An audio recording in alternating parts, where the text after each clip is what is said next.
Hi, I'm your host, Jürgen Strauss from Innova.buzz, and I'm really excited to welcome to the Innova.buzz podcast today from Austin in Texas, Rebecca Rosselli, who's the co-founder of Pivot and Pilot Creative, an award-winning branding firm. Rebecca is not only a branding expert, but also a stand-up comedian, so it should be a fun episode today. And she's the host of the podcast Pivot or Die. Welcome to the Innova.buzz podcast, Rebecca. It's a real privilege to have you as my guest. Thank you. Excited to be here. Now, Mark Wonderland, who was our guest on episode 630, and as we record this now, I'm just about to publish his episode. He introduced us and suggested we have a conversation, so big hello to Mark. Yeah, that's awesome. Mark's a great guy. I met him through an entrepreneur organization, and we're actually hosting bi-monthly millionaire talks, which is really fun. It's a live event where we have a panel of millionaires come on, and we ask them about how they did it. All right, that Yeah. sounds fascinating. Yeah, is that published on YouTube or? Yeah. We will be. Yeah. So for their live, they're kind of a live event and networking event. But yeah, we do think the next one will film, especially since he's a film guy. It just makes sense. Yeah. Okay. Well, we'll look forward to that. And I'm looking forward to our conversation today and exploring in detail how pivoting is important in business, how you approach that with your work in branding, and what you've taken from stand up comedy into your business. That's another fascinating little topic. Now, before we dive into all those topics, what's the impact you aim to make in the world? That's a big question. I would say I really aim to have people understand and represent themselves authentically and their businesses. Um, yeah, I think that our main goal at Pivot and Pilot is to pivot brands to attract their ideal audiences rather than chase. And I think that the only way to do that is really showing up with authenticity. So, Hmm. yeah. And same with humor, I think. That also is a way of I feel like humor and jokes are kind of the truth, but faster. And so it's just a bit of an amplification of authenticity, really, too. Yeah. Yeah. I love it. And the idea of kind of using the humor to be authentic, but not to force it, right? So it's not to do, making a joke for the sake of making a joke, but just lightening the mood, taking yourself not so seriously, and Yeah, yeah, building that connection. that's so true.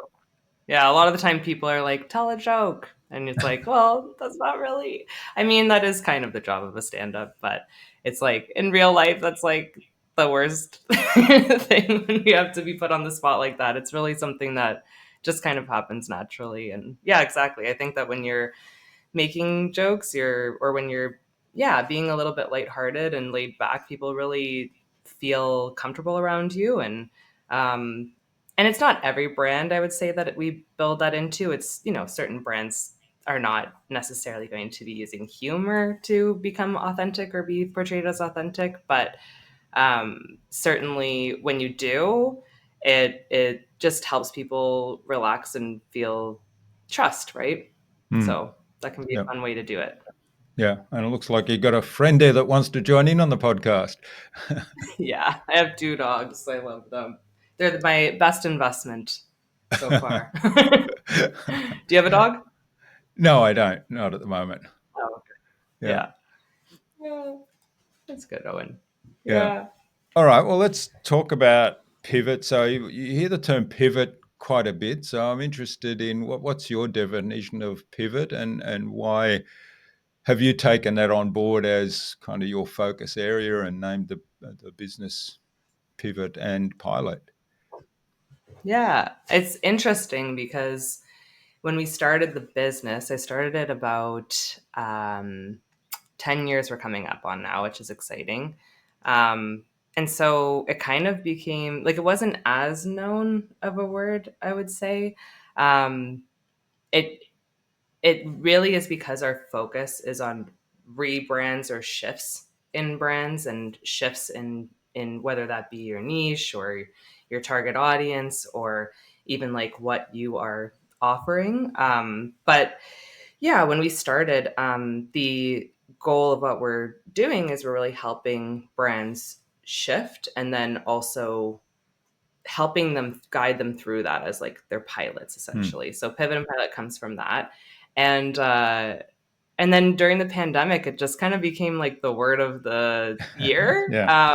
And everybody was just like really, probably the most fast pivots we've ever seen or experienced started to occur. Hmm. And it became, yeah, and we gained even more traction. So, um, yeah, people kind of understand it now, but really what a pivot is like a shift in strategy. And oftentimes that needs to be a shift in identity, because really, we're in such a competitive landscape right now that if you need to show up as something that's different and that stands out, you're going to get dismissed. People only like, we're in a TikTok kind of attention span right now landscape. So we really need to grab people's attention really quick. And the first thing people notice is what your visual language is first. And then they might read something, interpret it, and, decipher through your brand and your messaging. But yeah, we really are. We're strategy focused, but we do put a big emphasis on the way that you show up and how you present yourself. I think if you want to get somewhere faster, if you want to, you really have to know where you're going in 5 years and where you're headed. And then you need to show up as that today. And you'll get there 5 times faster, 25 times faster than if you know, do that later. If you wait until Hmm. you're the right time to show up as who you want to be one day, or when you feel like you have permission to. I think Yeah. it's important to show up that way and then attract the result you're looking for way faster. Hmm. Yeah. There's lots of really interesting hooks there that we could follow. The pandemic, I guess, kind of forced people to make Yeah. changes in terms of, particularly if you're in a business that relied on in-person contact, in-person meetings, whether it be, say, delivering workshops or training, live training.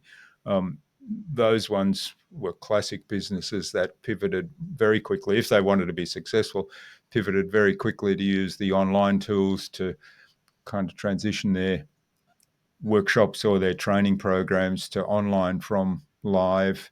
And I'm in a couple of communities that essentially grew and expanded like crazy from a couple of YouTubes that somebody started on during the pandemic because of lockdowns. And then all of a Mm. sudden it just grew out of proportion to what they were expecting, because people were actually looking for that connection, and of course the information and the value provided was fantastic too, but it wasn't something that they'd set out to do initially until the pandemic hit. One of the other things that I thought was interesting that you said is it requires a change in identity. So talk to me a little bit more about that, because that's one thing that gets to the core of what actually drives and motivates people. And if you kind of challenge their identity and say maybe you should modify that a little bit, that's to me sounds like a really difficult thing to do. Oh yeah, it's definitely really difficult. Yeah, a lot of it, and you mean with like just who you are, or even your visual look, I guess. But changing who you are and what your brand is going to be doing is very difficult. I mean, I think, yes, you're right. There were a lot of brands that really thrived and grew, but there were certainly a lot of brands that were experiencing Hmm. complete halts and failures and facing failure. And I think that's a really challenging place to be in, and it happened very fast for a lot of brands. I mean, something simple like a restaurant is kind of an example, but even brands that were already established in e-commerce were seeing a shift just because of rising competition suddenly. and needed to really like further differentiate themselves. And I think it's really easy to get comfortable, and it's really hard to be uncomfortable and in a place where you're facing failure. I brought it up a lot, but even just the balance of being an entrepreneur and understanding that the market in the world was changing so rapidly and Mm. shifting that it wasn't you know it was hard and overwhelming to understand how to pivot to keep up with it, and everything felt like an emergency. And I think that when you're in emergency mode is the worst time to make huge decisions. It's just, yeah, really, it was a really overwhelming time for people too. And so helping people navigate that and make sure that they were making changes that weren't just in response to in like a fear response, and maybe thinking like, oh, we have to do this or we have to do this, and maybe really still zooming out and thinking long term strategy here, um, for the health of the business was a lot of what we helped our clients do. Mm. Okay, so from a strategic point of view, then how, or what are the signs that a business should be thinking about a change or a pivot of this nature? I think if you're feeling like you're in emergency mode, and you're feeling desperate, um, and you're feeling hopeless, that's a big sign. Then that's kind of obvious, right? That there is a need for change.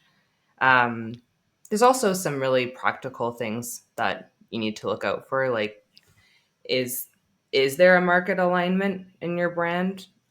So product market fit. That's pretty standard one that is often overlooked. Team alignment. So is your team feeling motivated to change and do this? Are you and that kind of comes into your vision alignment too as a leader. So do you have a clear, defined goal, that you're leading your team towards, that you truly, truly believe in and want? Not just something that you're kind of reacting to the market and following a trend and trying to get out of a mess. Really, yeah, understanding your vision in the long term of what your company wants to achieve and what impact you want to have on the world. And then of course, like profit alignment too. So are you doing things that are like, sometimes I think what was really interesting is you see companies that are, yeah, they're making sales and they're doing well, it seems like they're doing well from a revenue perspective, but I feel like profit became such a priority in this time, Mm. and it is just such a priority when we're looking into pivoting, and helping brands pivot. For example, one of our clients was just coming up with infinite watch styles. They're a watch making company, and I think there's a lot of things going on to unpack in that one, but um, they were coming out with more and more and more stuff, instead of more and more lines of watches, instead of really focusing on which ones were profitable and focusing on how time consuming that was for their team and how expensive that was to develop. Just kind of throwing things out there. Do you want this? Do you want this? Do you want this? There Mm. was a lot, all of the things were wrong in that one. A vision alignment was misaligned. Perhaps there was a bit of they inherited this company, so this was a company that had, this was a legacy company, and there, maybe there was a bit of friction around the idea of letting some of the designs go that their father and grandfather had made, or maybe innovating on those was difficult.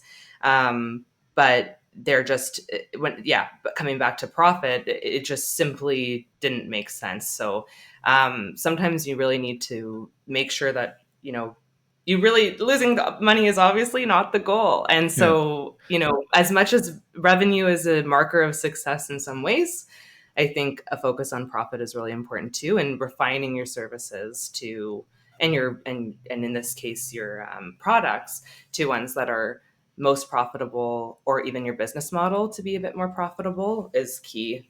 Honestly, we've seen a lot. One of the biggest trends I've been seeing, is descaling and refining and kind of pulling back and using profit as a guide to decide what direction you're going to pivot in. That's a big one.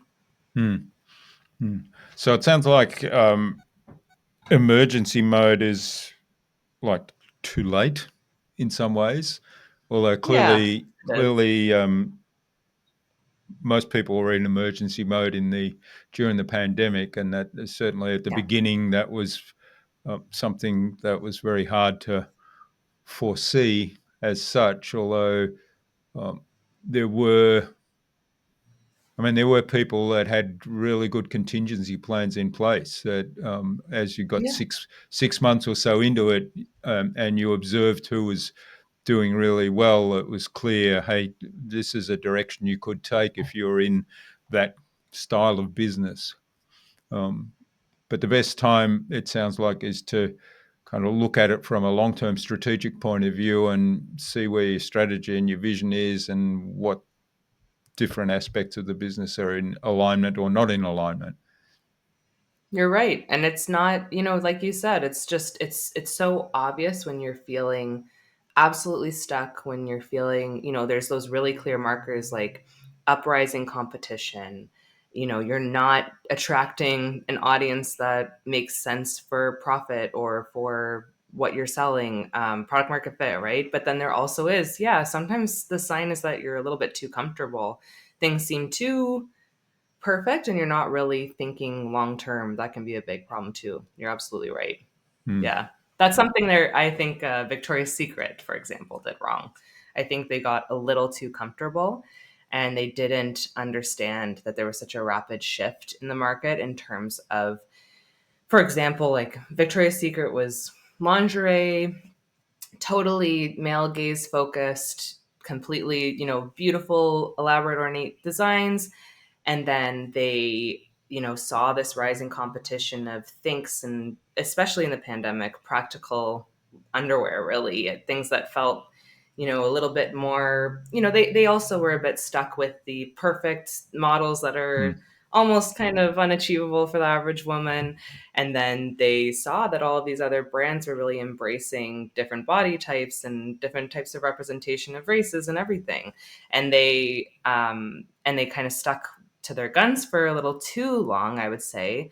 And then they did something really weird, which is completely pivoted to be those, like to almost mimic their competition and follow the trend Yeah. instead of continuing to be a leader. They almost were like, yeah, like we're also not Victoria's Secret. Like we know that Victoria's Secret's toxic. We're not Victoria's Secret anymore. And that's not right either, right? Yeah. There's that kind of speaks to a problem of like not pivoting when it made sense, to stay ahead really and continue to be a leader, right? Hmm. It was more of a and it kind of comes across as insecure Yeah. and a little And bit of, inauthentic, right? yeah, Because it's kind of yeah, saying, yeah, insincere, yeah. You yeah, talked about authenticity before, and it's kind of saying, well, yeah, okay,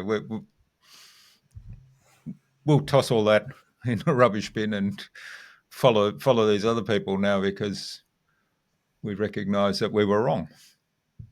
yeah. I think in Just their case they should have done something like continue with their core values, like kept their core values in place because they were strong before in terms of, glamour, hmm, potentially even still speaking a little bit to the male gaze, potentially still.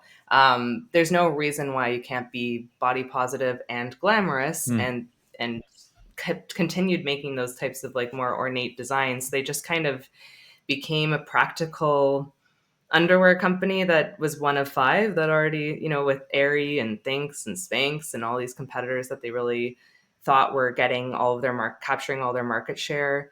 Um, and they just, yeah, they could have pivoted in a way that didn't completely denounce their legacy, I hmm. guess. Yeah. Yeah. Yeah, yeah. It's insecurity is a good word there that comes to mind, and that's in some Yeah. ways that's another emergency mode, isn't it? Like your lunch is Mhm. being eaten up by the competition, and oh, what do I do? Help! I better be them, Hmm. and it's like, Yeah. no. And also, I think maybe sometimes it's not the best idea to follow trends. Mm. I think sometimes if you want to be, you're probably going to be a little bit better off if you're leading a trend or if you're kind of ignoring them in a way. I mean, trends are important to see, and to understand shifts in the market is so important, but I think it's always best to aspire to be authentic to yourself and a leader and kind of lead a trend or build momentum that way. Mm. Okay, well, let's switch to your business. So, tell us a little bit about how you integrate some of these principles into your own business.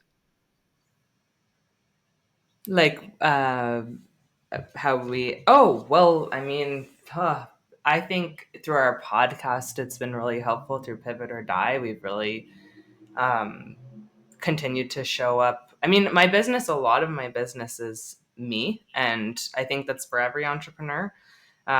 So I don't know. I mean, I've definitely been on like a big journey of trying to show up more authentically and kind of for a while when I was younger, because I did start my business quite young, um, and I always was kind of thinking you have to be so professional and you have to kind of wear a tie and a suit and show up this way or whatever. And I think over the years, I've kind of hidden the comedy side and almost been this like bipolar individual or, really Yeah. shifting identities. And I think now I'm way more comfortable and I've actually seen more results. Maybe this is another authenticity, such a buzzword of this episode, but yeah, it's true, that I like showing up more as myself and really not being afraid to have that kind of like two sides of myself be intermingled has really been helpful. So I think people do respond well to that, but that's maybe something that has helped my business. And also just in terms of our business pivoting and listening to the market, we did do that mistake where we kind of, so we've had probably I think three major pivots within pivot and pilot. Oh my goodness, so meta. But we started off with what we are now, which is helping with branding. And then I was like, it's kind of hard to sell branding. People don't get it. They think it's a logo. Mm. It takes, month or two at least to help someone through a pivot and a rebrand, and or even building their initial brand. And I'd say that I was I was, struggle. I thought, oh, this is kind of hard. So I switched, you know what? I'm just going to do something more practical. And our lead priority will be helping people with their websites. Everyone needs a website. Everyone understands it's a lot of work. I'm just going to sell those. And then we did that. But then, of course, like the big shift that we're driving is with branding. And so we then were like, you know what? Maybe we should niche. So we should, which I totally recommend. But we decided we're going to niche not in websites, but in an industry, which was CPG. And so we focused on making killer packaging. And we still do this to this day, but really helping brands with the like promoting the idea that we're helping CPG brands and we're experts of packaging in terms of all of the certifications and rules and regulations. We had all of that down pat along with the design. So like nutrition labels or warnings on beauty products, like and claims, for example. Like you can't claim that if you eat this chocolate bar, you'll live forever. Mm. That's a very obvious one, but things like that. And so we pivoted to CPG, and then we realized, we're we're getting interest from other industries too. And so we just kind of pivoted back to our roots, launched Pivot or Die, and really made it clear to people that we are the experts of pivoting. And that typically involves a rebrand. And I think just the language of pivot, I think just because of it all kind of came into alignment because again, it became kind of the word of the month or Mm. the year. And so people understood what that was. And so then selling branding, it's when we talk about branding and rebranding, we're not just saying like, oh, we're going to make it sparkly and change your colors and your logo. we're really doing like a shift and an overhaul in strategy and refining and really amplifying who you are authentically and who you want to be and where you want to go. And then visually representing that, right? And updating all of your core marketing assets to reflect that so that you are not having to spend thousands and thousands on marketing because you're actually, I mean, you still should be marketing your business, absolutely, but you will be attracting based on like your core positioning and branding is the idea. So, yeah. So I think those were kind of the pivots we went through and how we Yeah. embodied what we do. Yeah, we've also been through that journey. We've been through those moments of feeling completely stuck, helpless, and taking a step back, meditating and having, group calls and everything and team calls and being like, what's going on? Like, where do we head next? And building that vision together. So, yeah, Mm. I think we're in a good spot now. I hope we Yeah. don't have to do more pivots. Oh my gosh. But maybe you have to keep pivoting Yeah. or you Yeah. die, right? You Yeah, that's do. right. It's But sort of yeah, it's grow or die, isn't it? And yeah, I sort of see it as kind of you'd have this rapid growth or which involves a pivot and maybe a shift in identity, and then there's sort of a plateau at which everything's working really well, and then either something changes or you hit the ceiling, you hit the limit of yeah. what that can do, and then it's the next kind of step up. Hmm. The limit's an interesting point. You're right. Yeah, there always is kind of there's a ceiling, and then you have to really innovate on how you're going to expand that for sure. Yeah, even Yeah, something simple like, okay, now we've got so much business that we need to put more people on, and then you put more people on. Okay, now I've got more people, so I need to attract more business, which is kind of an ever spinning circle. But at some point in that, what one very simple pivot is, well, how do I attract a bigger client, hmm or how do yeah. I No, how do I absolutely. That's a how do I huge. solve a bigger problem to make more profit, which you talked about That's a earlier. huge one too. Is understanding what you don't want in a pivot. And you're right. That's a huge one that people come to us for actually, with their priority being we want to scale without having to just continue to hire infinitely, Hmm. because there is a bit of a profit issue when you expand too quickly. And um, and like you said, there's sort of like and I would say that line is about profit, that kind of like when you have that flat line and then you reach that next level of profit once you like hire enough people to break through that. But it's certainly something people would come to us for is, hey, we kind of want to be responsible here and we almost need to understand how to qualify and understand what clients and people we don't want to attract, change our pricing perhaps, and shift our target market to like something that is different. And that might mean letting go of a huge amount of our clients, which is a big decision to make. And Hmm. we help people assess that too. Yeah, yeah. That's a tough one, isn't it? That's almost a change. That's a change in identity of itself. Yeah. Hmm. Yeah. That's a really tough one. People have trouble with letting go of that. That comes back to even like that watch company on a small level, right? They Hmm. had to go away. Everyone who's buying, it's not like people aren't buying the watches, they are, but they need to make some tough choices of which, letting go of some of those models that are not attracting the right customer and the right profit margin for them. So Hmm. they might lose some customers at the end of the day. Yeah. All right. Now I mentioned at the in the intro that you have the podcast Pivot or Die. So how's podcasting? Because as a fellow podcaster, that's a Yeah. topic that I'm really interested in. How's that impacted your business, and where did that kind of come into that pivoting journey that you described earlier? I mean, it's been a big impact on the business. And yeah, congrats to you. I mean, I'm not even close to episode, what were you at? 600? Something like that. That is Yeah. wild. Good job. That takes a lot of persistence. And I've gone through certainly a lot of starting and stopping and pauses and, it's a lot. I mean, it's learning all of the technical side of things, and then just, people think you're just having a conversation and uploading it, but no, you have to edit it, you have to Yeah. promote it, you have to get people to click on it. Sometimes the thumbnail needs to be or the thumbnail holds you back from what, a successful video could have been, or an episode could have been. And your question was just kind of how has that impacted the business? Well, certainly,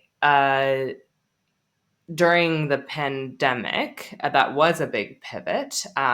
Most of my business had come from kind of boots on the ground tactics, going to events, meeting as many people as I could, connecting with tons of entrepreneurs, doing speaking events, leading workshops in person. This was how I was gaining traction in my business. And uh, it worked, but it was exhausting. And so is podcasting, actually. I don't even know if that's worth the point, but there is something special about being able to record something, post it, and then have, 1,000 people watch that, or 100 people watch that, instead of meeting and individually speaking Mm. to 100 people. It is a little bit more efficient, right? And so I would say I do a mixture of both now, but during the pandemic, I was forced to go, oh crap, it's actually illegal for me to connect with people right now in Yeah. person and go to events and do business. My business is illegal. So I'm like, I better figure this out. And I, like many, thought podcasting made sense, and starting some online content. And, you know, even though I'm a millennial and it's a millennial company, we had an Instagram presence, we had a LinkedIn presence, but I certainly did not see that as a number one priority. I really believed in the kind of one-on-one connections as my main source of business. So I really flipped that belief, and now it's a little bit more equal. But during the pandemic, I just completely went full force in to building that business, and the podcast and the online digital Mm. footprint of our company. Getting on podcasts like this too is like so important.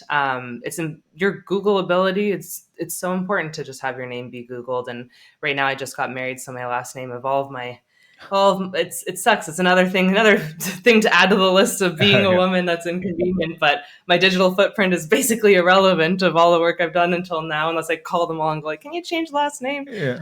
But so I'm kind of even more motivated to do more right now with my new last name.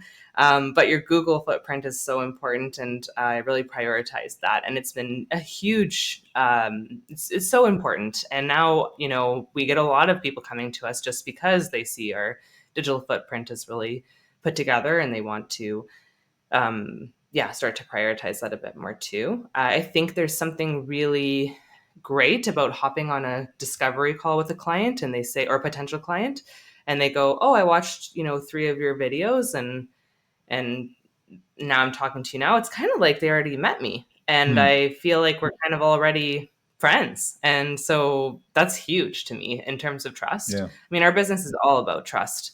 And in terms of what we do, our clients can have so much success from ads, like the watch company, or any kind of CPG company. Tons of companies can have so much success from ads, but for a company like mine, where it's about rebrands and and pivots in your business strategy, I think, you know people aren't going and searching online for, somebody to help them pivot their business. Yeah.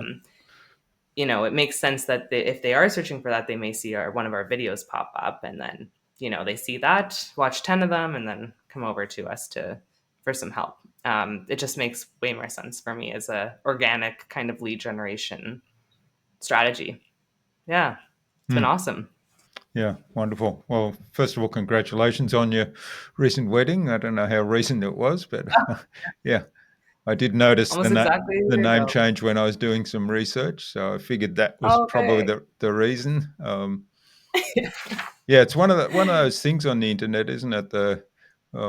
Those little things. I know I have some problems because of the spelling of my name, because the correct spelling of my name is the German U with the Oh umlaut, of course, yeah. and at some point I still had some old things that were spelt the way a computer will handle that, which is either just dropping the umlaut or UE. And so I've got three variants.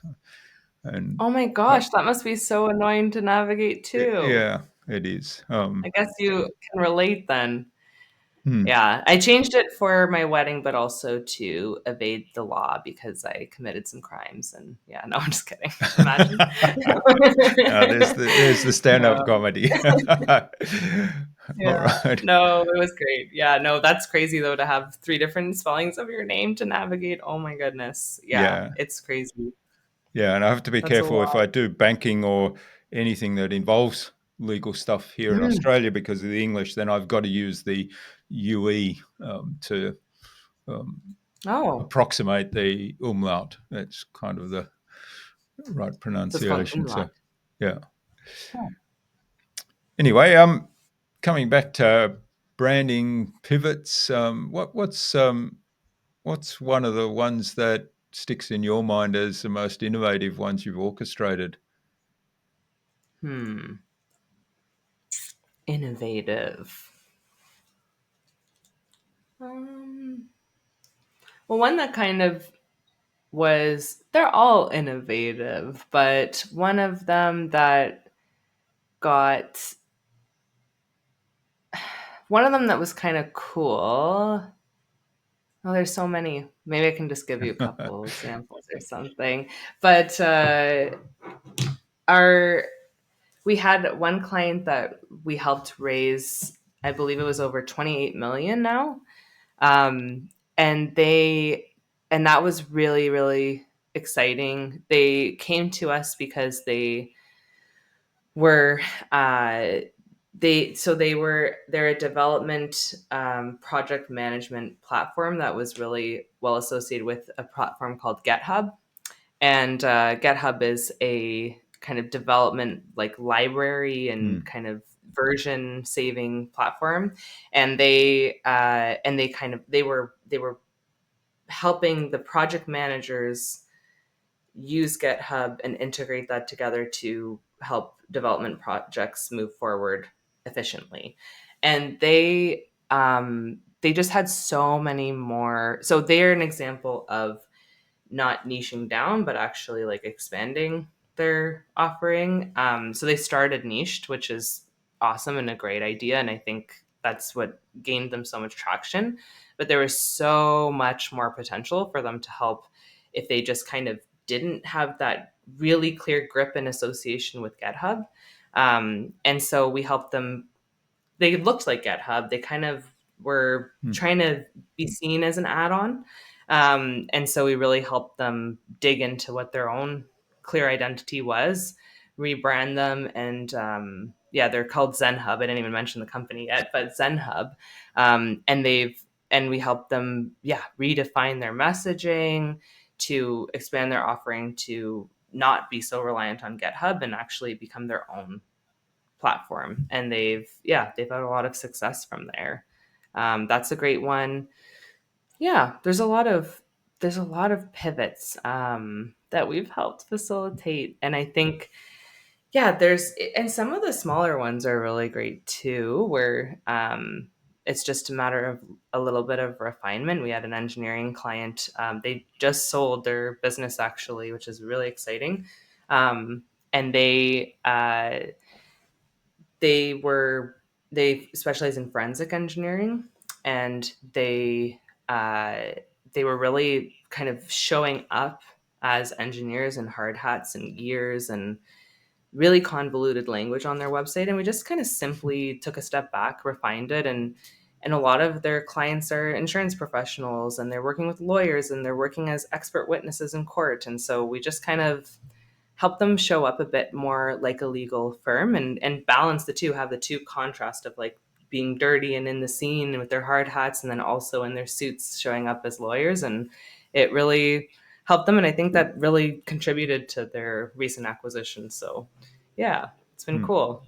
We've had a Yeah. lot of many of our clients have been acquired, and I think we're sitting at about 87 million in terms of what people have raised, or what our clients have raised. So, yeah, it's been pretty Hmm. successful to help people Yeah, it's pivot. pretty impressive. And it sounds like one of the key things there, it's sort of the theme that I was hearing going through that is being really clear about who you're serving, who your customers are and what they're looking for, and then speaking their language in that example of kind of the engineers talking engineering language to lawyers and insurance people rather than speaking Yeah. in a language they understand. Yeah, and I think that's a similar thing with Zen Hub too. They were really speaking to other developers, and I think they need to speak to project managers, and that was a Mm, big shift.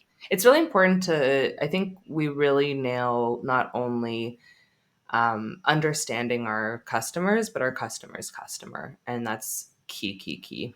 Absolutely. Wonderful. All right. Well, we can keep on talking for ages, but I'm just aware of the time, and I think it's a good point now. On that note, to move on to the buzz, our innovation round. It's the same 5 questions that I ask of every guest, and the idea is you'll give us a short, snappy answer that'll inspire the listener to go and take some action today as a result and do something awesome. Awesome. Yeah. You all set? Yeah. What's the number one thing anyone needs to do to be more innovative? I think they need to rest and have hope. I think they need to be hopeful. And yeah, because you're not going to innovate if you don't believe in what you're Hmm. doing. Yeah, yeah, that's a really important message. I think the rest is something that we often overlook or postpone until we collapse in a tired heap. I sort of focused very much on my sleep these days, and it does make a huge difference getting sort of good rest, quality rest. And then the message of hope is a good one because we're all innovative in different ways, and being positive about that and embracing it is hugely valuable, I think. All right, what's Yeah. the best thing you've done to develop new ideas? I think it's kind of an interesting uh, answer, but I really think that it's important to completely step out of your routine. So whether that's going to a random club or concert or experience that you haven't done before, or trying something completely new, or networking with a completely new group of people, getting out of your everyday can be the number one thing that helps you come up with something outside of the box. Hmm. Yeah, that's great advice. Uh, it exposes you to a different experience or different ideas, right? And then all of a sudden you say, "Oh, I'd never sort of looking at things from that perspective," and that gives me a whole new range of ideas for my business or for whatever I'm doing, whatever project I'm doing. Yeah, I can't. There are so many times where a complete, like an entrepreneur or an individual from a completely separate lifestyle business, just like totally gives me something, a piece of advice or a perspective that I follow and can 10x my business, really. Hmm. Yeah. Yeah, excellent. All right, do you have a favorite resource you use most often? Hmm. I mean, I am always on Google. Always on Google. I also would say a resource. Hmm. I think lately ChatGPT has been really helpful for a lot of things. I hate to admit, but it has been really helpful. And I YouTube way too much. So YouTube Hmm. and Google are owned by the same company, but I'm always on YouTube, and I find that to be a really helpful resource. And yeah, Yeah. I use that all the time.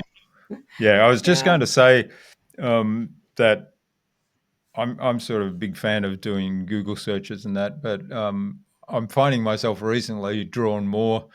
Like my first point of call is either YouTube or ChatGPT now, rather than Google. I will search Google if I'm looking to buy something. Usually, sure. Google gives me the best response there. But if I'm doing some research or something, I usually end up going to ChatGPT first. Or if I'm looking to learn something or how to do something, I often go to YouTube first. because Yeah. having that visual representation of how to do something, even if it's just screenshot of um, the computer, I find that really helpful. So Yeah. We're both addicted to YouTube then. yeah, yeah, Have you bought absolutely. premium yet? No, I haven't bought premium yet, but I do have I ad block. know, me neither. Why? Yeah. We should. But we're both I've, candidates, but I don't know. yeah, I'm like, I should watch the ads. We should be aware of the yeah, ads. yeah. I've got ad If blockers you're, on all my browsers, oh, you do?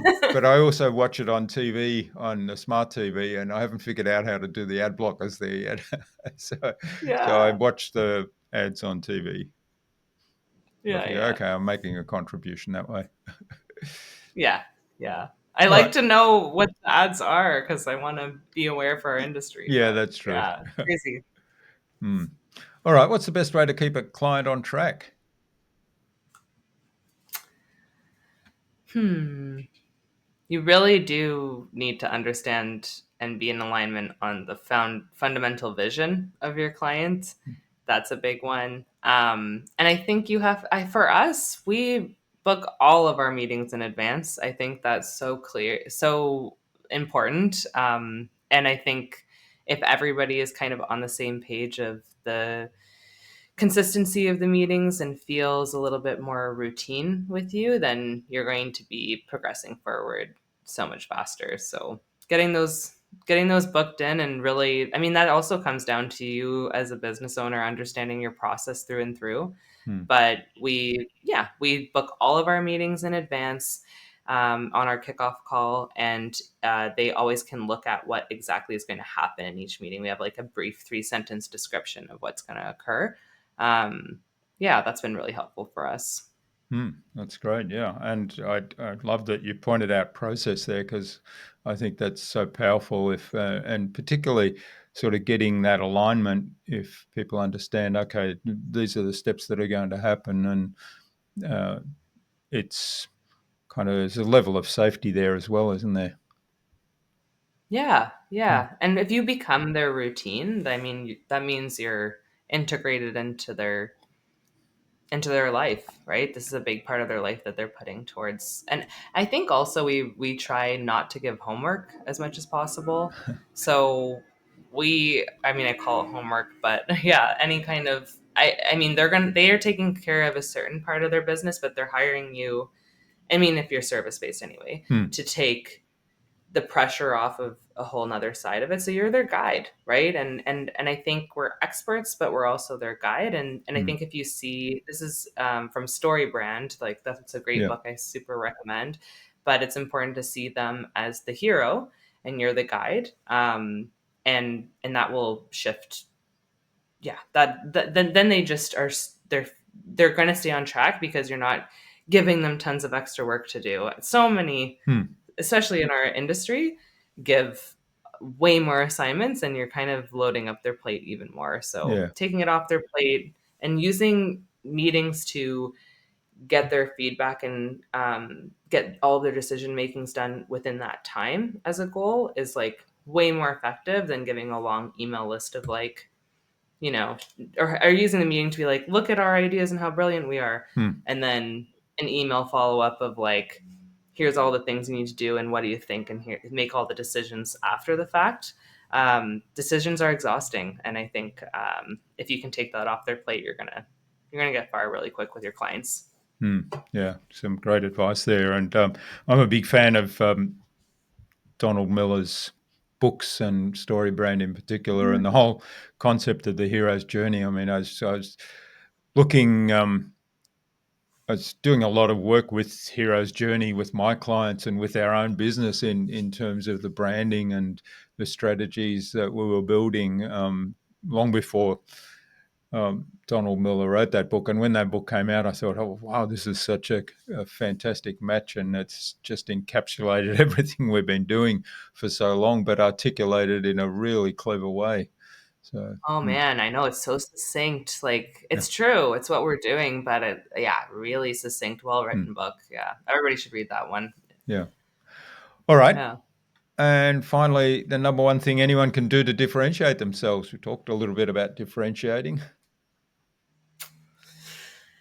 The number one thing you can do is turn off the outside noise. I spoke about this a little bit earlier in terms of following trends. Um, and really think about what you want to do without considering what your competitors are doing. You do need to consider your competitors at times, Mm. but I think the number one thing you can do to differentiate yourself is be inventive and be different and be bold. And that does mean that and I think it's important to be provocative. I think that's a great aspiration to be something that is divisive, and I mean that doesn't mean that you need to be Yeah. like very political, but you need to have an angle and a belief, and you need to have something that's strong enough that some people aren't going to be attracted to it too. Mm. So if you're just saying something super simple and you're saying something that is with an aim to please everyone and get as much business as you can through the door, and not turn away anyone, you're way too boring. Mm. So I think that's really important to just turn off the noise, sit, and really make sure that your vision is in alignment with your end goal, and show up in a way that is different and bold, and not be afraid to even piss some people off. Yeah. Yeah, and I Yeah. think some people kind of tone down their natural personality or their natural, um, well, I guess even put a cap on their values in some ways simply to because they're worried about scaring someone off, or they're worried about, or they're keen to Negative please. comment. Yeah, they're keen to please everyone, which you can't please everyone. Yeah. What is it? Yeah. What's the saying? If you try to please everyone, you please no one, or Yeah. there's a version of Yeah. something like that. And I think it's you raise a good point there. If you're really clear about who your ideal customer is, your dream customer is, to make sure that, well, okay, I'm speaking to somebody who's not my dream customer. Go away. I'm not for you, Yeah. and I can't help you. Yeah. Hmm. Yeah. No, I know. And I think we all go through that journey in the beginning of our business, Of but course, yeah. as you grow, you start to, and that's maybe because you have to at Hmm. first, but at a certain point, it just comes across as desperate too, right? And Hmm. it's important I think people are more attracted to somebody who is, and it's just like dating, right? Somebody's more attracted to somebody who confidently knows who they are, who they're for, and why they're different, and they're unapologetic about it. Hmm. That's way cooler, and you should do that in your brand too. Yeah, yeah. Well, it's always comes back to the dating analogy in some ways. Yeah. All right. Well, thanks, Rebecca. This has been fantastic. Now, where can people find out more about your business, Pivot and Pilot, and about you, and also the podcast, and maybe even get in touch and say thanks for what you've shared today? Yeah. Well, you can always reach out. hello@pivotandpilot.com. That's my email, or our general email. And then pivotandpilot.com is a great way to see some of our work and click around and see some of our other resources. Pivot or Die is our podcast. We're also on YouTube. We have some great interviews of entrepreneurs that have overcome adversity and really pivoted their brands and themselves to success. We also do we also do some really cool deep dives into brands like Victoria's Secret, or Hmm. really big brands out there, and pivots that have failed and why, and pivots that have succeeded and why. Um, and that's also on Spotify and Apple Podcasts as well. And yeah, you can follow me on Instagram. My Instagram is Rebs Rosselli, at Rebs Rosselli, or you can just look up Rebecca Rosselli. You can also follow me on LinkedIn. Those are my Excellent. All main right. socials, I would And say. yeah, Yeah. and we'll have those links in the show notes so people can click straight through. So, finally, as we wrap it up, Rebecca, what action would you like our listeners to take from today's conversation? I think you should take a minute to really think about if your business is truly serving you, and see if you're working from a place of emergency mode or if you're in an expansive mindset. And if there's any friction in terms of you achieving your vision, really think about that, and yeah, contact me if you need some help. Yeah. Getting to that end result. Yeah. But I think That's it's important for people to understand if they're where they're at and why they're making the decisions that they're making so a for their bit of business. self-reflection. And you said something there that I think is really important. We didn't actually touch on that as such, which is the question of, is your business serving you? Which perhaps is Hmm. another um, big indicator that maybe there's a pivot needed. Yeah, absolutely. If the If answer to it's that not is, serving your life and hmm, your goals, you're not going to be motivated to do it. You don't want to work for your business. You want your business to work for you. hmm, excellent. Great note to wrap up on. So thanks so much for sharing your time and insights with us today, Rebecca. Really enjoyed this. Really enjoyed our conversation, and learned quite a bit about what you do and how you go about things. And all the best for the future. Please do stay in touch. Yeah, absolutely. Thanks so much, Durgan. This was awesome. And congrats on what episode is this on? Do you know? So I think it's 600 and 631, or very cool. actually You're no, getting, you're almost, I've got written down in my notes here 640. So wow, maybe that's awesome. maybe Congrats. And 631 is the one we published today. fabulous. That's so awesome. You should be really proud of yourself. And yeah, thanks so much for having me on. I really appreciate it. You've asked some really thoughtful questions. And yeah, let's definitely stay in touch. Make sure we're on LinkedIn together. Excellent. Thanks, Rebecca.